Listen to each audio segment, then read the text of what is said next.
मोदी सरकार 3.0 की तस्वीर अब साफ होती जा रही है। इसी के साथ पीएम मोदी की कई महत्वाकांक्षी योजनाओं पर काम भी तेजी के साथ शुरू हो गया है। इन्हीं में से एक पीएम मोदी का ड्रीम प्रोजेक्ट है बुलेट ट्रेन। देश के पहले bullet train corridor Mumbai Ahmedabad पर काम तेजी से चल रहा है।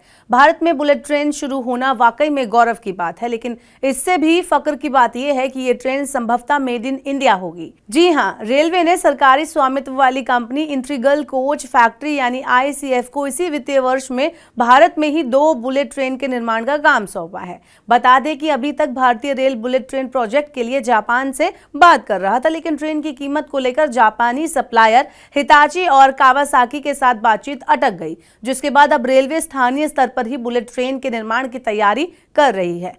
जब भी बुलेट ट्रेन का नाम आता है तो हमारे सामने एक तेज तर्रार ट्रेन की तस्वीर जो है वो दिखाई देने लगती है। ऐसे में आपके मन में भी सवाल उठा होगा कि भारतीय बुलेट ट्रेन की रफ्तार कितनी होगी।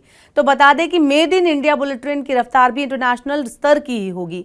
रेलवे ने ICF को ऐसी ट्रेन तैयार करने के लिए कहा है जिसकी अधिकतम रफ्तार 250 किलोमीटर प्रति घंटा तक पहुंच सकती हो, यानी 250 किलोमीटर पर आवर।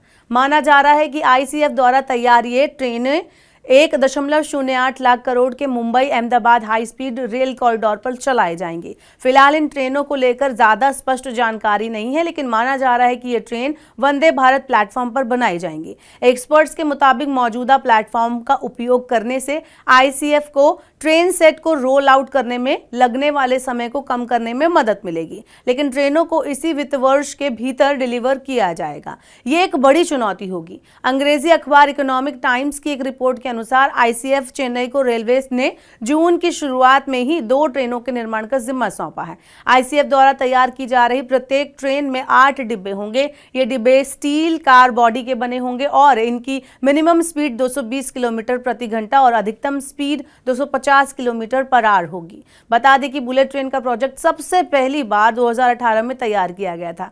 इसमें 10 कोच वाली बुलेट ट्रेन की लागत 389 करोड़ रुपए आंकी गई थी। प्रत्येक ट्रेन को 300 किलोमीटर प्रति घंटे से ज्यादा की गति प्राप्त करनी थी। साल 2023 में अनुमानित लागत को बढ़ाकर 460 करोड़ रुपए प्रति ट्रेन सेट कर दिया गया था। उस समय जापानी संघ ने शिंकानसेन ट्रेन सेट की आपूर्ति करने की इच्छा व्यक्त की थी। इसके लिए काफी लंबे समय तक भारतीय रेलवे और जापान के बीच नेगोशिएशन जारी रहा, लेकिन कीमत को लेकर अभी तक बात नहीं बन पाई। जापान इंटरनेशनल कॉर्पोरेशन एजेंसी ने बुलेट ट्रेन प्रोजेक्ट के लिए 59,396 करोड़ रुपए प्रदान किए थे। मूल योजना में जापानी कंपनियों ने ट्रेन सेट खरीदना शामिल किया था। ऐसा इसलिए क्योंकि इस डील के तहत प्रोजेक्ट के लिए खरीद टेंडर में भारतीय और जापानी सप्लायर्स को प्राथमिकता देना था। शुरुआत में इस प्रोजेक्ट के लिए गुजरात में तो आसानी से जमीन मिल गई, लेकिन महाराष्ट्र में भूमि अधिग्रहण की बाधाओं के कारण प्रोजेक्ट 2022 की अपनी पहली डेडलाइन से काफी पीछे चल रहा है। इसी बीच जब ट्रेन के निर्माण की जिम्मेदारी ICF को सौंपी गई तो ICF को भी समय के अंदर 250 किलोमीटर पर आवर की स्पीड वाली ट्रेन की सप्लाई कर पाना चुनौतीपूर्ण काम लगा। मौजूदा वंदे भारत ट्रेनों की बात अगर हम करें तो इनकी अधिकतम गति केवल 180 किलोमीटर पर आवर है।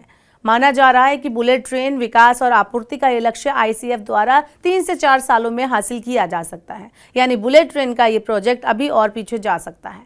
आपका made in India bullet train के बारे में क्या विचार है, हमें कमेंट बॉक्स में बताएं। आप इस बारे में अपनी राय हमारे साथ साझा करें। इसके साथ ही अगर आप अपनी जेब, निवेश, बचत और खर्च से जुड़े सवालों पर राय जानना चाहते हैं तो आप मनी9 के YouTube चैनल को सब्सक्राइब कर सकते हैं। आप बेल आइकन पर क्लिक करें ताकि आपको नोटिफिकेशन सबसे पहले मिले, जिससे आप हमारे नए वीडियोस को देख सकें।